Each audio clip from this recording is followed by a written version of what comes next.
they are in contention to win is a little doubtful. But it's not the big teams that interest me. It's the younger teams, it's the smaller teams, it's the associate nations. Really good.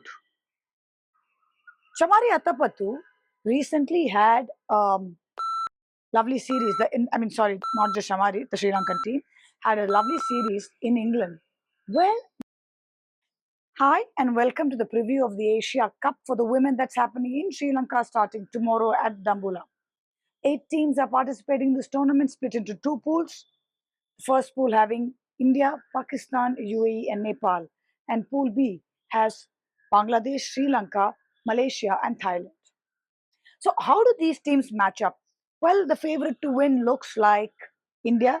They're also in red hot form after playing some fantastic cricket against South Africa. And then there is Sri Lanka, who are looking really, really good. Chamari Atapattu recently had lovely series. Not just Shamari, the Sri Lankan team had a lovely series in England where there were so many stars that she now feels that Sri Lanka is in a place where they can stake a claim to win the bigger tournaments. And that's been a dream of hers that's been fulfilled by the upcoming new stars of the Sri Lankan team. Pakistan has been having some ups and downs. They've had injuries to Nidada, they've had changes in their squad. So, as much as they'll always pose a challenge, whether they are in contention to win is a little doubtful. But it's not the big teams that interest me. It's the younger teams, it's the smaller teams, it's the associate nations that are now competing in the Asia Cup. There is Nepal, there is Malaysia, there is Thailand, and there is UAE. Now, UAE have been in the circuit for quite some time now. A recent award winner of the emerging associate nation from the ICC, their captain Isha Oza is looking in red hot form, along with Kavisha and their leg spinner, originally hailing from Chennai, Vaishnavi Mahesh, and of course Tirtha Satish, their under 19 captain and wicketkeeper, who has had more than 1,000 runs in T20s and is can change the way she bats up the order, middle order. She's one of the most versatile cricketers you will see. Isha Oza is the ideal leader that UAE is looking for. She gets few runs, wickets, and is leading the team well. In fact, they just about didn't qualify for the World Cup T20 in Bangladesh, where they lost to Sri Lanka in a very, very close game in Abu Dhabi during the qualifiers. Taking that aside, UAE is looking like a team that's starting to compete on the big stage. And that's exactly what they are working towards. Despite the loss of Mahika Gaur to England, they still have a very formidable young team, and they seem to be also adjusting to the requirements that this level of international cricket demands of them. They are, however, coming from a lack of international match practice. A recent tour that they were supposed to have was washed out due to the floods in Dubai. Yes, you heard me right. For those who did not know, Dubai recently, a couple of months back, had really huge floods where their preparation for the Asia Cup was kind of halted.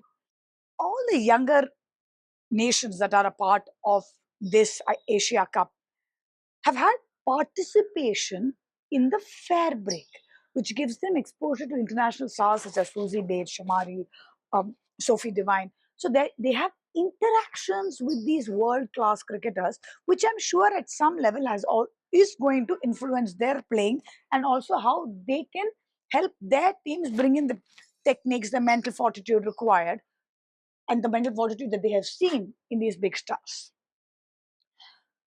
So the next 10 days looks quite interesting.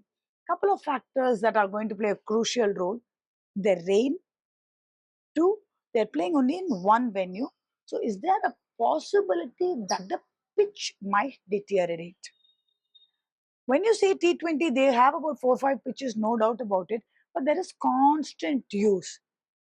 And whether we are going to see some high scoring games, therefore, will be questioned. Let's get to India. It's a great chance for India to prepare again for a World Cup that's coming in Bangladesh. They have retained a very, very good squad that played against South Africa, whether the likes of an Asha, Sajana will be regularly tested so that they have their solid all-rounders and bowlers, and whether Hema will continue to play the top of the order and look to go after the bowling is what I'm interested in seeing. And where will Jemima play in a T20 format? Richa Ghosh, again, we keep talking about her. Something about her is very special, and I don't think the day is far away where she'll probably end up being the ICC Player of the Year and have the highest runs for India in the T20 format.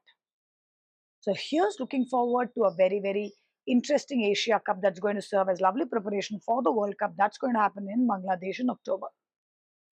All of you, be tuned in, watch this, and enjoy the upcoming stars from different parts of the world. And if you like the content that's coming in this channel, Coach Aarti, do like, share, and subscribe. There's plenty more that's happening. There are drills, there are video shoots that we have, interviews that we have with various personalities, a lot of things to learn. And it's not just for players, it's for coaches, it's for all the support staff, and it's for parents as well. To catch all the action on Coach Aarti.